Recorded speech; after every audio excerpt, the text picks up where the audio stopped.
All right, so test on Thursday, and then I handed the homework back there. Everyone's got that. Good. All right. So are there any questions on what I handed back? This stuff tends to be a little tricky sometimes, so that's why I'm asking.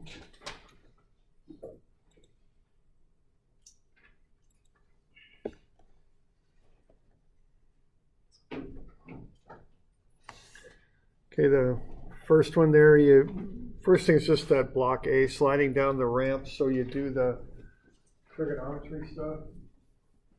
Remember the cosine is the angle that's the angle between the normal force and the vertical weight. So the cosine of the ramp angle will get you that component, I guess is what I ought to say there. So that angle right there is 40 degrees. It's helpful if you draw them halfway to scale, that way, you know, the angles look about right.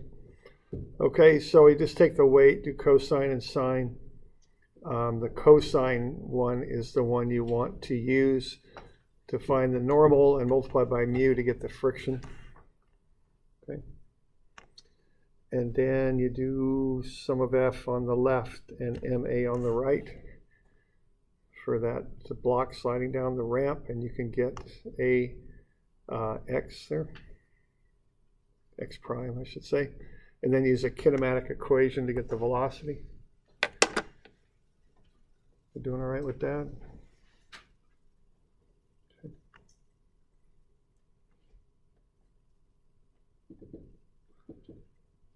The next part there, we're using F equals max. And we're considering the acceleration of block A down the ramp. We're taking A and B as one free body diagram. And then we just use the acceleration of A on the right-hand side of that equation. Well, actually, we start with sum of F equals MAY. Again, taking A and B together as one free body diagram. MAY is the mass of A times its acceleration times the sine of 40 degrees, because it's going down at a 40-degree angle. So that makes the normal different than just the sum of the weights, because the block sliding down, the only mass we include here is the mass of the block, because it's the only thing that accelerates. And then we can do the same thing in the x direction using a little trig there, cosine 40. 7 kilograms for the mass, and then the 5.63 acceleration. We're good with that. And that's how we find the friction. F equals MA. All right. We're good.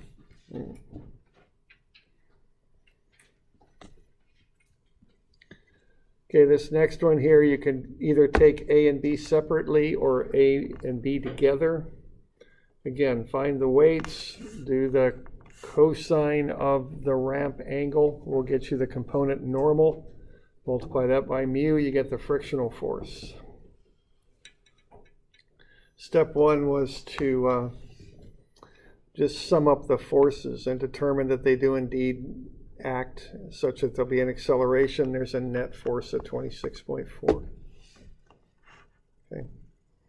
Step two is to basically use that equation that you're seeing right there and substitute in the kinetic friction this time, because it's moving, and set that equal to MA. M would be the sum of the two, it'd be 8 kilograms. You can find the acceleration that way. Or you can break it into two free body diagrams, one for the block that's hanging down at A, tension up, acceleration up, weight down, and then another one for the block B, tension up, weight down, friction up, acceleration down. And then you can work two equations and two unknowns using those, okay?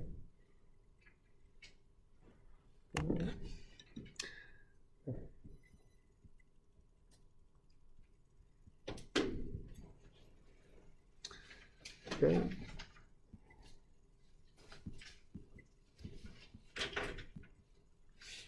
Okay, next one there, we're spinning this weight in a vertical circle.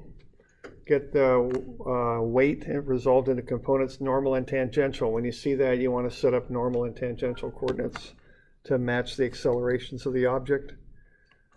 Normal acceleration is a function of velocity. It's v squared over r, right? So that always happens when something travels in a curve. Once you got that, you can sum forces in the normal, weights and forces on the left, masses and accelerations on the right. Watch your signs. Okay.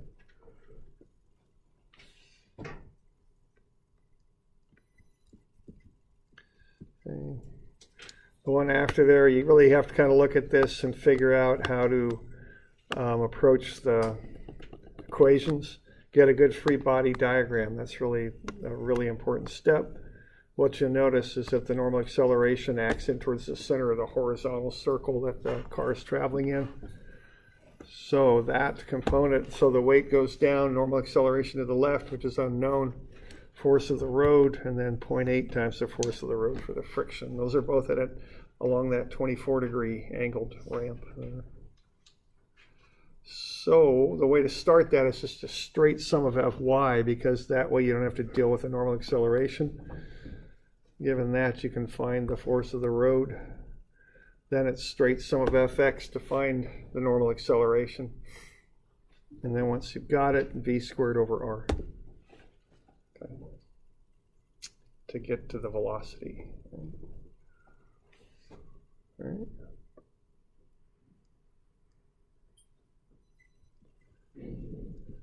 Okay, last one's just a combination of a lot of steps. There are a couple constant acceleration equations there. Get the arc length, convert that into an angle, convert that into an angle in degrees, and add it to the original 27. You'll get 66. So that's where the snowboarder's at, 66 degrees down.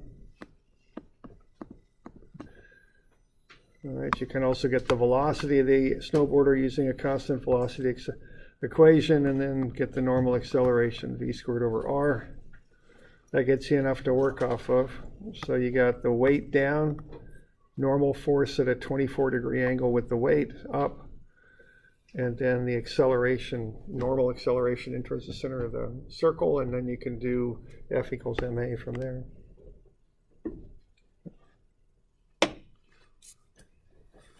Any questions on any of that stuff? Okay. Still all right? All right. All right.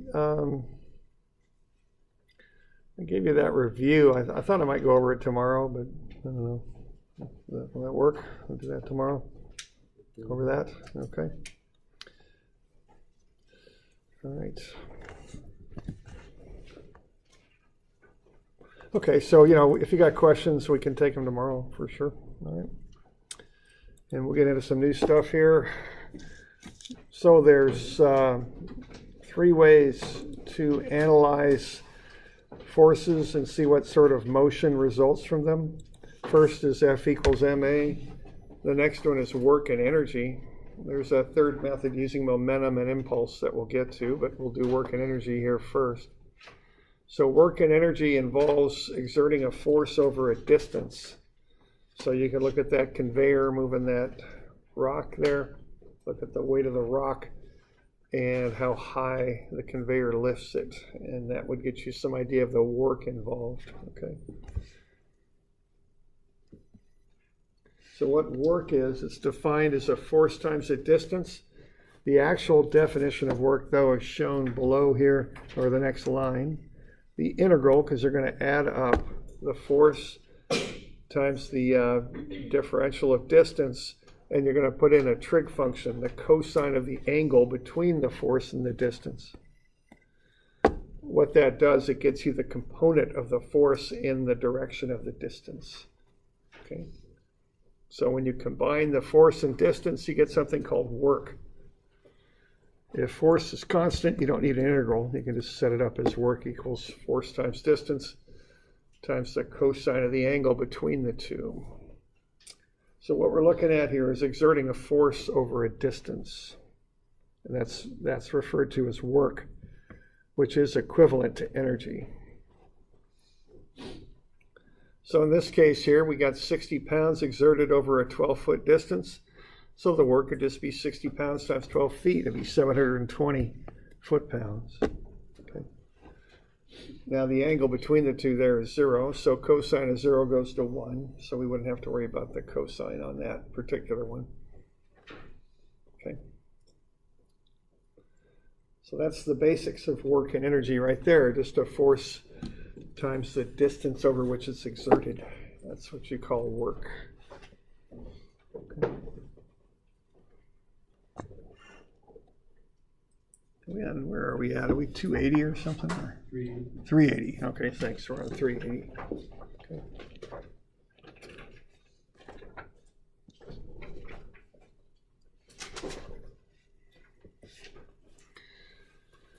Okay, so work is that force applied over a distance.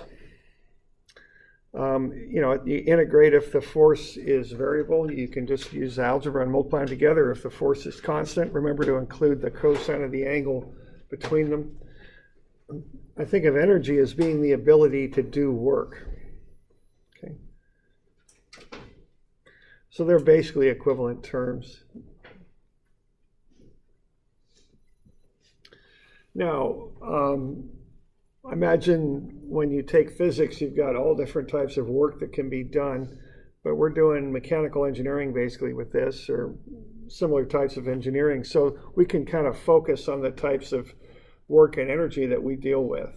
So we can narrow it down quite a bit. It's not quite so open-ended with us when we're designing machines and looking at things like that. So the first common type of energy is potential. I'll abbreviate that PE. And what that is weight times the height, or the mass times the gravity times the height if you got mass, because mass times gravity is weight. So what you do is you just take the weight of the object, you look how high it is above some measuring point. The fancy term for a measuring point is a datum. Now you can pick whatever datum you want, but once you pick one, you got to stick with it. You can't be using different datums for different things in the middle of a problem. You pretty much have to stick with one datum. Okay. But it's up to you to choose it. The common datum that we use is elevation above average sea level. Albany's it's only about 237 feet above sea level, depending on where you're at. So, you know, that's our common datum that engineers work with, is elevation above sea level. Okay.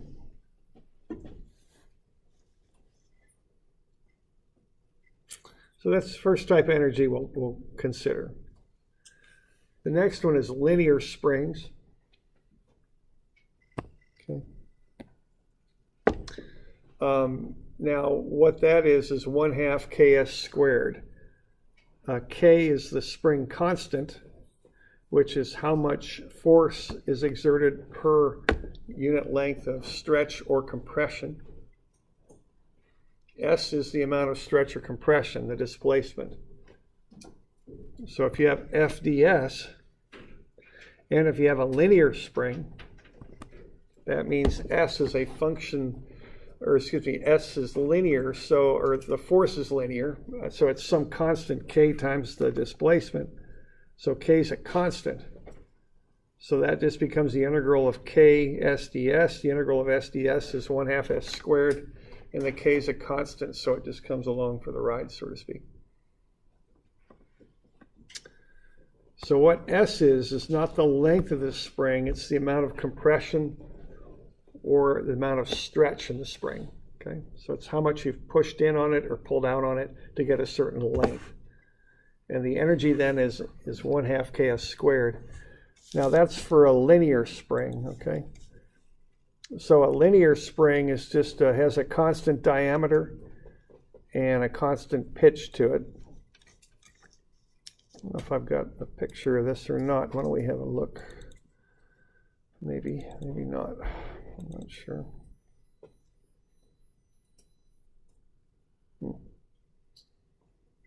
Statics, all right. Let's go there. Where are we going to go? Vectors, moment, projection. There we go. Maybe here. Maybe. There we go. So there's a linear spring right there. So it's just a spring that's in the shape of a cylinder, okay? Constant diameter, constant pitch on the wraps of the spring. That gets you a linear spring, okay? A nonlinear spring might be shaped like a cone, or it might have an uneven wrap on it or something like that, okay? So that's the difference. So the 1/2 ks squared holds for a linear spring. That's all, okay? Doesn't hold for a different type of spring. This type of spring you'd have to integrate, okay? So if you got a linear spring, you can handle it with 1/2 ks squared spring energy. If you don't, if you got one of these, you'd have to integrate, put it in the work term of the problem you're working on. Okay.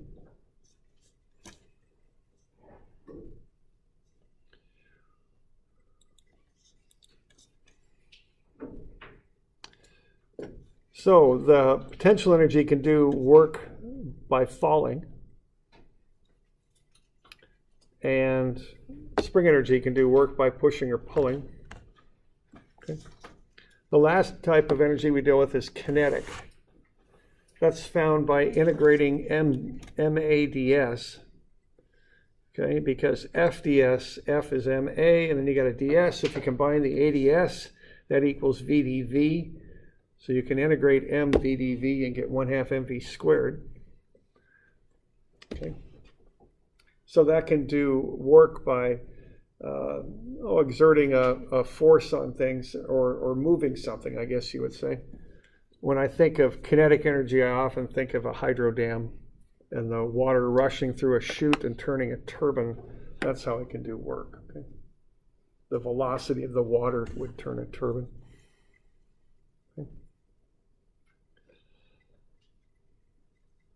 So why don't we look at a couple examples here? Just basic work. Let's say we got a block that slides on a smooth plane and strikes a nonlinear spring. So that's nonlinear. So the force of the spring is ks squared. K is 900 newtons per square meter. Let's find the work done to the block after the spring is compressed 0.2 meters. So what do we got here? Now they use different letters as a variable for work. A lot of books will use the letter U because I think they just start running out of letters to use. So I just write out work because I can't remember the letters they use sometimes, so I just write it out. So what we got there is what? The integral of F times cosine theta times the differential of the distance. So there's the common work term. Okay. Now what do we got going on for theta here? Yeah, it's 0. And what's the cosine of 0? That's 1. So as long as the force and the motion are in line with each other, you don't need to worry about the trig, okay? So what are we going to get out of this? We're going to add up everything. We're going to start when the spring compression is 0. And then we're going to stop when the spring compression is 0.2 meters, right? And then we're going to integrate ks squared. And we're given that k is 900. And then we got s squared, which is fine because we're integrating it with respect to ds there. Okay. So there's your integral. So that's how you'd find the work.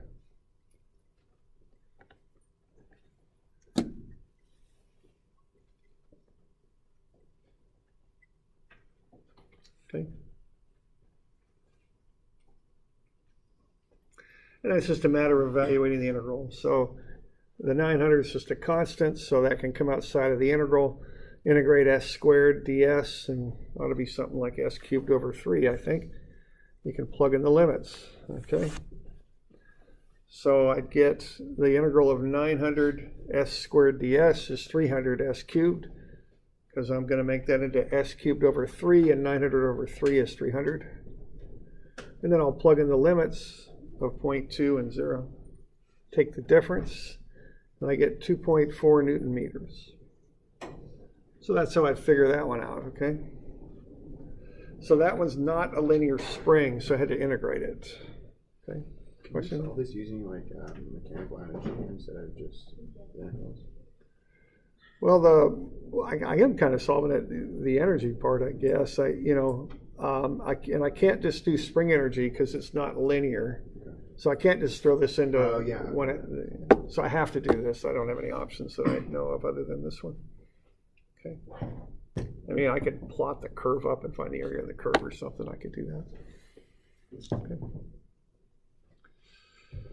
All right. So we're good with that? Now, what I kind of remember was there's this concept of doing what does work to what, and has the spring done work to the block, or has the block done work to the spring? And I could never keep that stuff straight.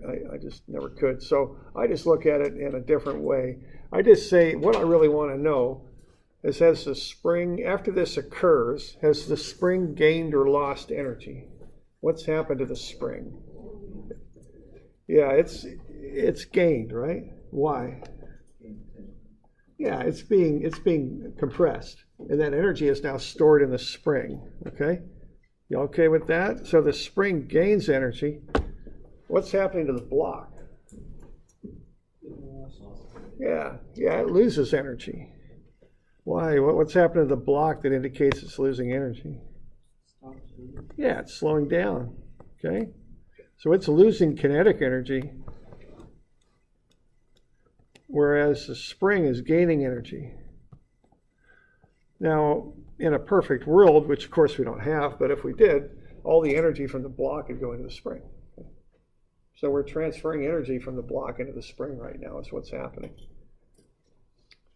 So when I think in terms of energy and what's happening, what I look at exclusively is this certain thing gaining or losing energy. That's how I think about it, okay? And the spring in this case is gaining energy, the block is losing, all right? The spring's compressing, and if you just look at the spring without the block, after this occurs, the spring's compressed now. So it's got energy in it. The block is slowing down, so it has less energy. Okay. So we good with that? That's really my concern when I'm doing this stuff. Okay.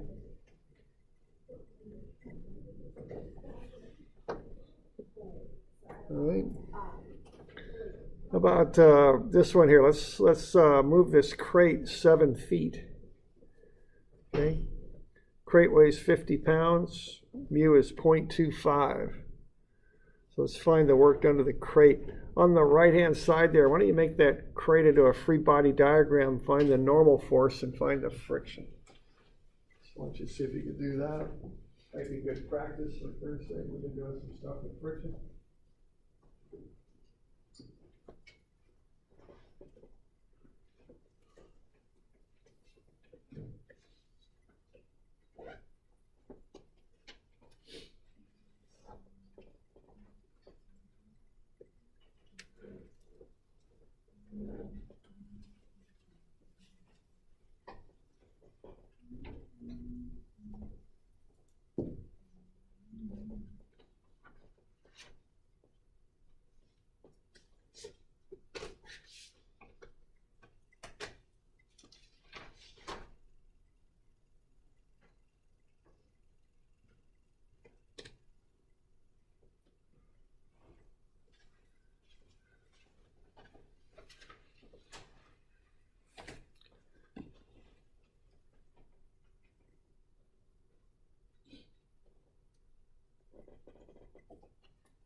So find the normal and multiply that up by friction.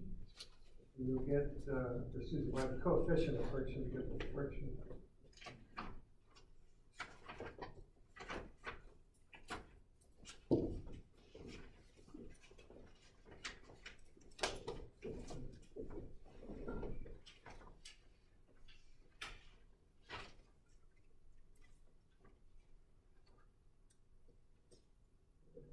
Friction about 20.2. About right? 20.2. You all doing okay with that? Want to find that normal force first. You got the weight, but then you also got that sine 20 times 90. So the normal ought to be about 80.8. And then multiply that by 0.25. We good with that? We got any questions on that? We're doing okay. So now you got friction pushing against this thing. Okay.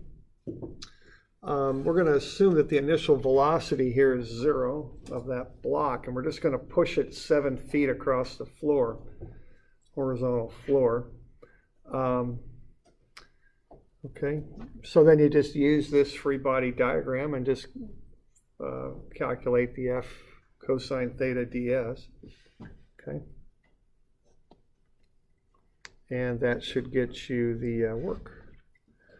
Now this one you don't need an integral because the force is constant. You got the, what, cosine 20 times 90 this time, because you do need the cosine function in there on this one because the 90 pounds doesn't align with the motion. So basically you're wasting some of that force. See, it's not doing anything for you. So you want the cosine 20 component of it. That would get you this component right there. That's actually in line with the motion. So that's what creates the work, is that component only, okay? So the work is going to be cosine 20 times 90, but then subtract off the friction.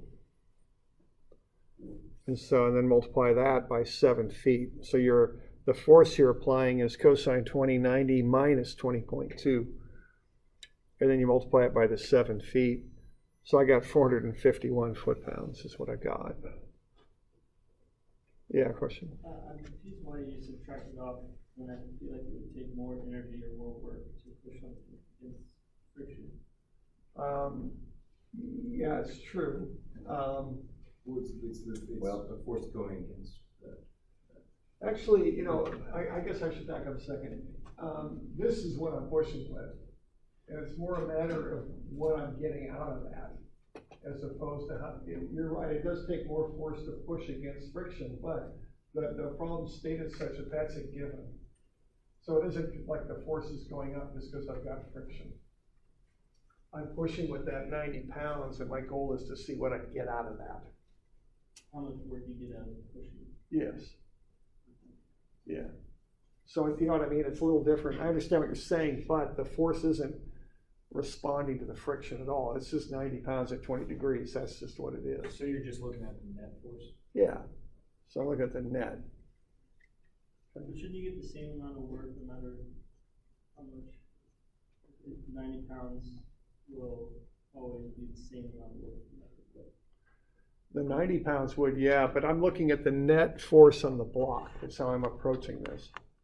And it might be more a matter of semantics, but it's kind of getting back to, what I'm concerned about is what's happening to that block. Is it gaining energy or losing? And if so, how much? So that's why I combine everything, you know, kind of in one pot, so to speak. I'm putting all the forces into one analysis because they're both applied to the block. Oh, okay. But Some of the energy is going into you're trying to find the energy of the block, some of the energy is going into friction. Right, which is heat, and that's gone, yeah. So, yeah, and that might be, you know, you might be speaking more from a physics perspective. I'm not quite sure how it's taught there. But, you know, I might take a little different view on it because I'm looking at the block and what happens to the block. That's my concern. Yeah, question? So if there was no friction, there'd be a lot more energy going Yeah, into the block. into the block, yeah, right, yeah. And, you know, I guess you could say, even if you really want to take it out further, you could say the 90 pounds is going into the block, but someone's coming out in friction, you know, which is heat, you know. So I think it's mostly semantics, you know, just how the words we're using as opposed to the real result of it, you know.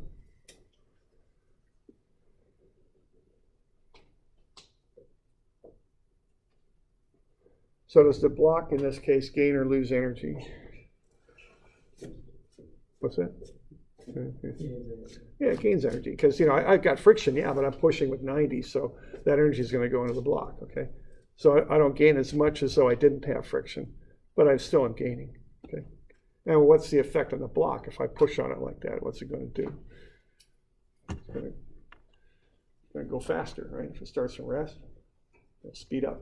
So it's gaining kinetic energy is what it's doing. Okay.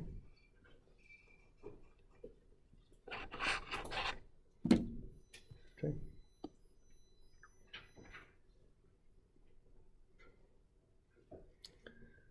So being as that block starts from rest, and I don't know if I put that in your handout or not, but it starts from rest, just to be clear on that, V00, and you know, it gains energy. It starts having a velocity now, it goes faster. All right.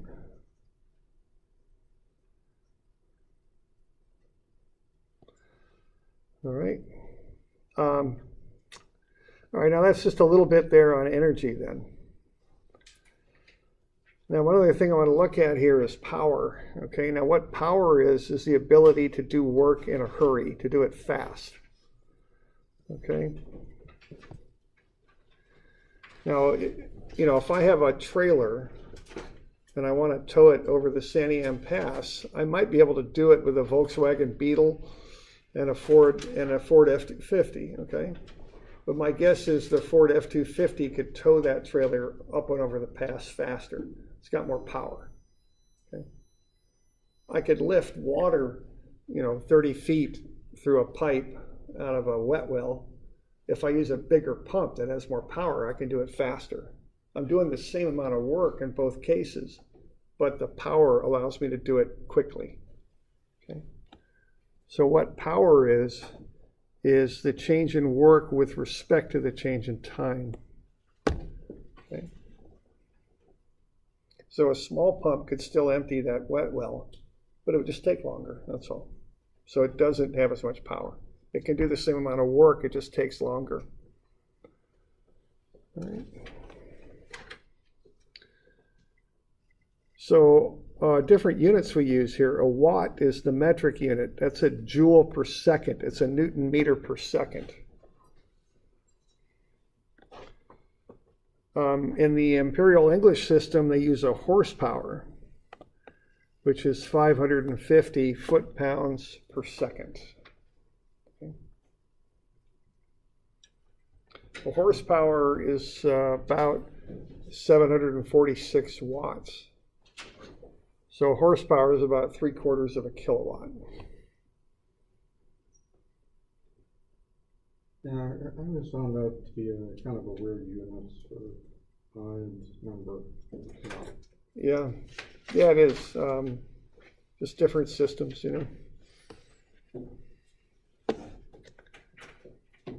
Okay, we can also talk about efficiency, which is the difference between what you get out of a machine versus what you put into it. So you could look at the power of gasoline going into a motor on a car and then look at the power you get out, or the energy you put in the gas versus the energy you get out. In both cases, whatever you get out will always be less than what you put in. Things are never perfectly efficient. And certainly you never gain energy. That never happens, okay? So any machine has an efficiency of 100% or less. And probably a little less than 100%. Okay.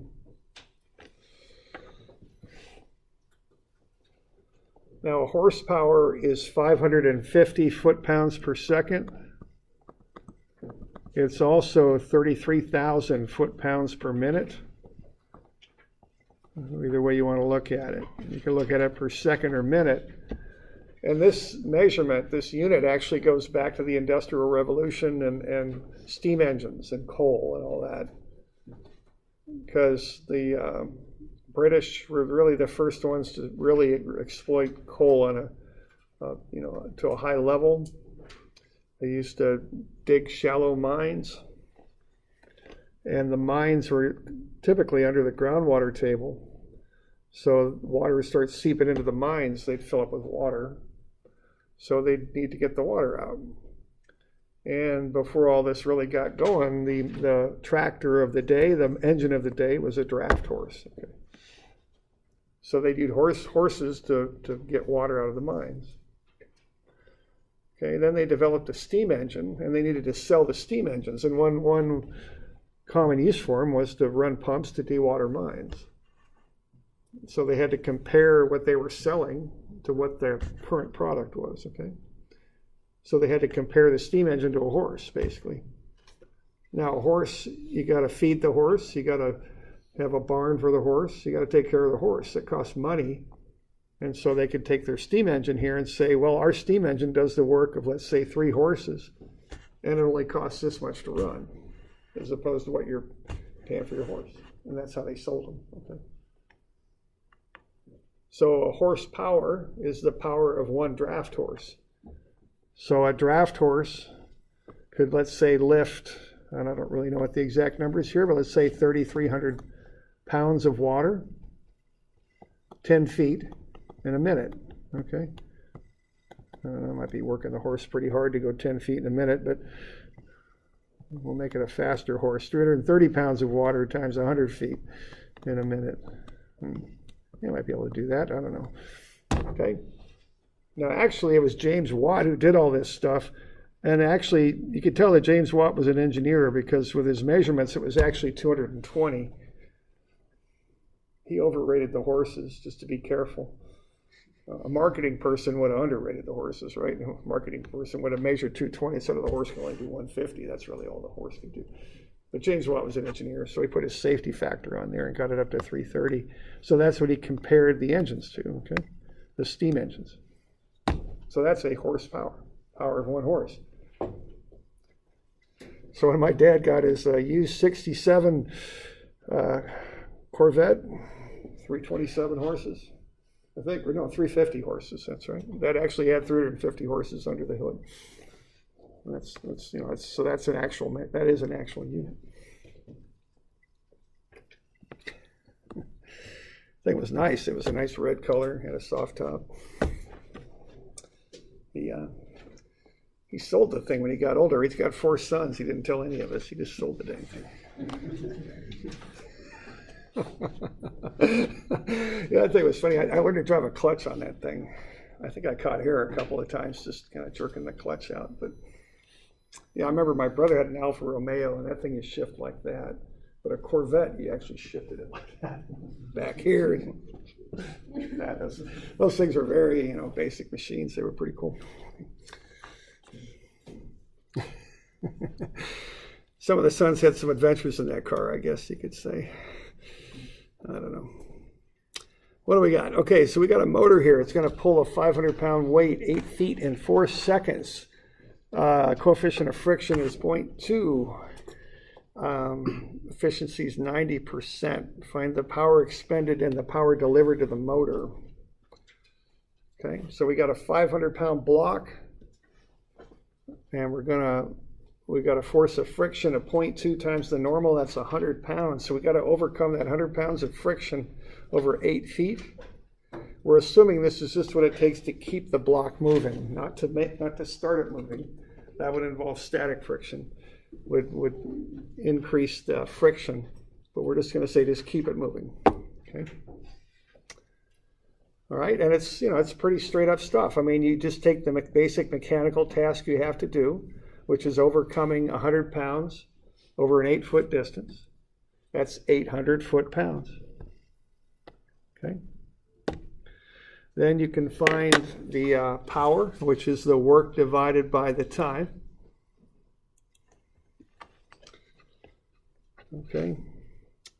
So that'd be 800 foot-pounds in 4 seconds. That's 200 foot-pounds per second.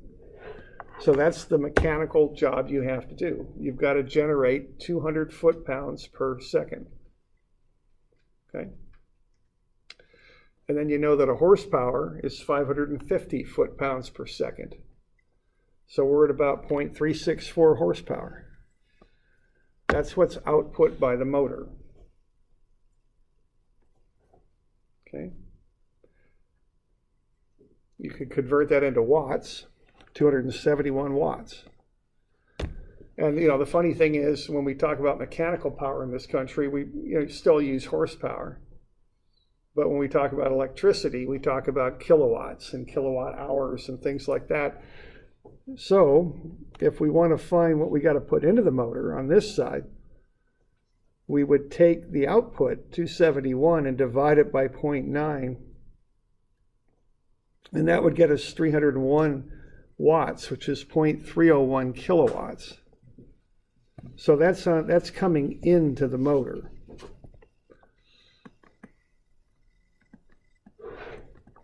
Okay. Now what's coming out of the motor then is the horsepower. That's typically how we do that. So that'd be 0.364 horsepower out. Okay. What is a 0.9? 0.9 is the efficiency. So it's the motor is 90% efficient. So that's kind of the ratio between out versus in. Okay.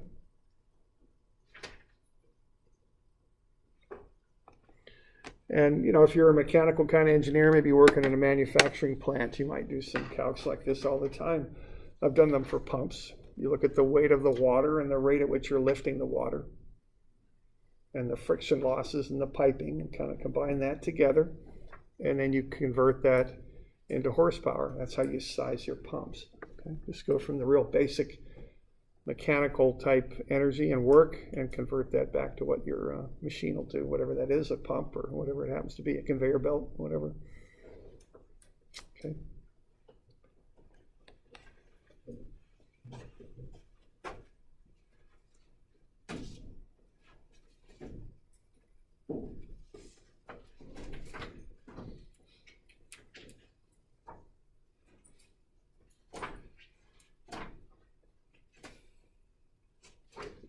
So that's just some basic information on work energy. We'll do more with this, but we'll just start with that. So I'm going to give you a few of these to do to start with.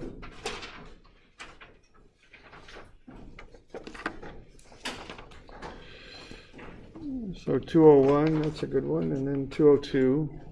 Now the thing with 202 is all I need you to do is estimate the work. That's all. I don't need a perfect answer. I need an estimate. And then 212. And you guys got a bunch of midterms this week? And next week too? That's a bummer. What do we got? Do you want this due Monday next week? Would that be better, or does it even matter with all these midterms you've got?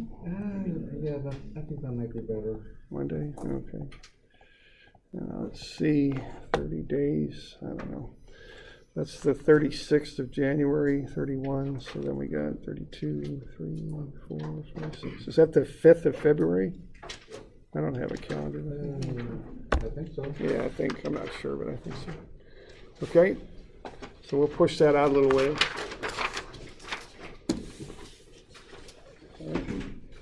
Okay, so we'll see you all tomorrow. We'll go over that test review if you like tomorrow.